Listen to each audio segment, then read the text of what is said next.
It's funny because, before I did Rich Kids, I also was a filmmaker out there trying to, who had this great dream of making a film and, didn't have the financing or the access.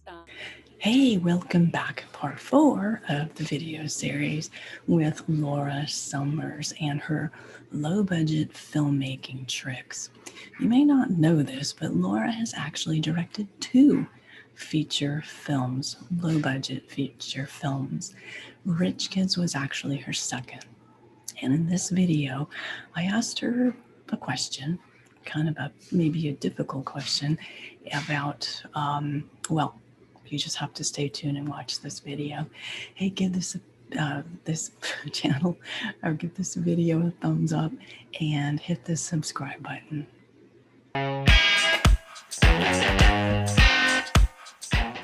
Yeah. Yes, that was such a great question. And I thought about it. Okay, so here's what I would have done differently. And you asked about Ripe or Rich Kids. And so, which one? And I think it's actually, I learned something from Ripe that I applied differently to Rich Kids. And I saw the success of Rich Kids that I didn't see with Ripe. And Ripe is a feature film that I directed in, I think, 2013. And what that project was I was brought on 2 weeks before the film shoot. Because the director that was going to initially direct it ended up dropping out. And what it was the leading actress wanted to direct herself in the film, but then ultimately decided that she would rather have like a director come in rather than her try to juggle all the balls. And so, right. It wasn't like a negative, she did the right thing by doing that, really protecting herself. Yeah. So I only had 2 weeks to prepare for that project because they were wanting to go. There was, I think, a really sweet, good story in there. There were great characters, very wonderful moments. But I think that the script definitely could have used another rewrite pass. Another look, yeah. Mm-hmm. Yeah, and but I just didn't feel like maybe confident enough to say that to them, that I just wanted to move the project. They really wanted to move it forward and I wanted to move it forward. And, I just was really eager to just direct and get my first feature film under my belt, And so I was just like, I'll just direct the script as it is, like on the page and bring my talents in terms of like, good shots and directing actors and not worry about the script so much. And that was I think a big mistake. And 2020 hindsight, right? I mean, I think exactly. I think I think the script was not bad. It did not turn out to be a bad film. It just turned out that it could have been better because it needed to rewrite. I think there was a lot of scenes that could have been cut that we did end up cutting and editing, but I think things could have been rewritten. And now when I watch the film, I think that there's just a lot of repetitive emotional beats in the film that, maybe if we had done another pass on it and really took the time to dig in, we could have changed them, or we could have made the main character's thrust stronger. Because really that's the most important part about filmmaking is what is your character's story and what's their thrust? You know what I mean? Their what arc. Who are they in the beginning of the film versus who are they at the end of the movie? And they have to have gone through a major change. You know what I mean? Otherwise, it's like, why? Exactly. Yeah, exactly. And I don't, and it's like, for me, it's like no amount of great acting or beautiful scenery or cool camera shots is going to save you. You know what I mean? People need a good strong story, and they need to feel emotionally connected to their main character in order to get through. You're asking a lot of them to go through 90 minutes or more, so so then when it came time to do Rich Kids, that was something I was really focused on doing a better job of getting, really making a strong screenplay, a strong story from the beginning before I even started shooting. But the interesting thing is that, sometimes you could still have blind spots.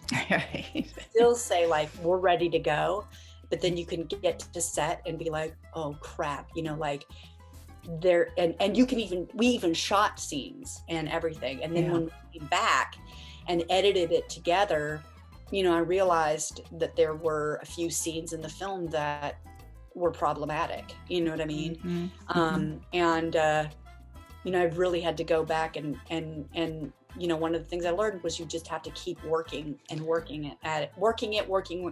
as much as you can in order to make it the best that you can. And, to never give up on your film and say like, well, it's good enough. You know what I mean? Like, let's just go with it. Right. Yeah. I mean, that's, editing is like the greatest, it's God's gift to filmmaking, you know what I mean? Because you can move scenes around, you can take scenes out, you can record dialogue, and you can record narration, you can fix it any way you want.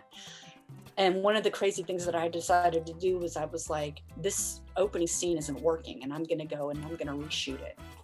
And I'm going to pay the money, and I'm going to just go back to Texas. We had filmed in October of 2016, and I went back in May of 2017 to reshoot this, like a couple of scenes from the movie, because I wanted it to be better. And we rewrote it, and, we wrote a couple of the scenes, and went back and did it again, and it was really the best choice that I could have made. And what we did was we changed the opening scene quite dramatically. Like in the opening of the film, originally it was that the main character's parents were just arguing about money, and the main character just got angry because his mom and dad were fighting, and he just left the house. Now, that's not really a whole lot. That's not that big of a problem. You know what I mean? Like, parents fight every day. I mean, well, not all, but you know what I mean? Like, what we did was we realized he needed something stronger to get him out. What was the reason that made him want to break into a house in the first place? And it ended up becoming because he had been evicted from his own home, and so we changed it so that in the opening scene, he wakes to find that the sheriff is at his front door and is there to evict him and his family and throw them out on the street because the parents had not been able to find work, and they had been struggling, and they were behind on rent. And it was just this heartless thing that was happening to them. Right. It was powerful. It was. Thank you. It really worked. Yes. See, got to have a good, strong beginning. Yeah. So that throughout the rest of the film, everybody could always go back and understand, what are you doing? Why are you doing what you're doing? Why are you here? Well, of course, you have nowhere to go. You have no family. Your family is being broken up and being destroyed. Right. Your home is destroyed, and you're here because you want to create a new family. You want to create a new home for yourself.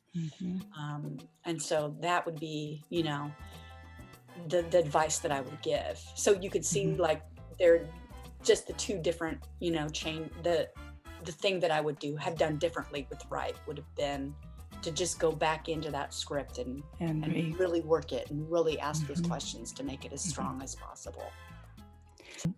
What are you working on now? Yeah, well, oh man.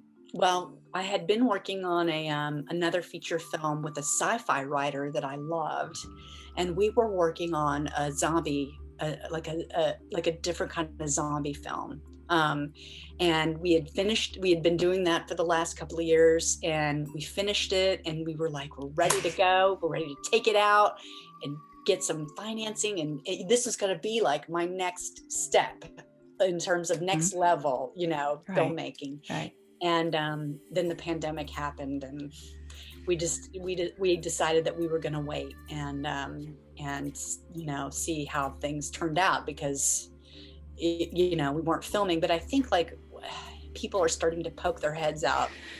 I noticed here in Los Angeles, they're starting to film more.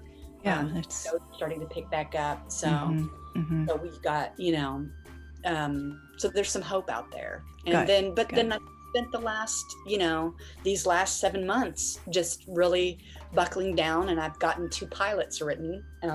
Fabulous. So, yeah. Good. Yeah. Very good. And the team, with the Rich Kids team, we really want to do another movie together. We had such an incredible time together, and we've become this big family now. Right. And so David, my co-writer from that script, and I had been, we developed a story that we're probably going to start to work on, and we decided we're going to try to develop just two different kinds of stories that could fit the Rich Kids, the actors from the Rich Kids. Oh, okay. We're kind of thinking like we want to do like a new Brat Pack. Oh, yeah. There you go. We call them the Lat Pack, the Latino Pack. It works. I like because it's so amazing, and they really deserve to have more opportunities, and they deserve for their careers to continue to grow. So, absolutely. Yeah, that's exciting. Well, thank you. If you haven't already checked out her amazing movie called Rich Kids, do so. It is in the link in the description below. It's on Amazon. You owe it to yourself to check that one out.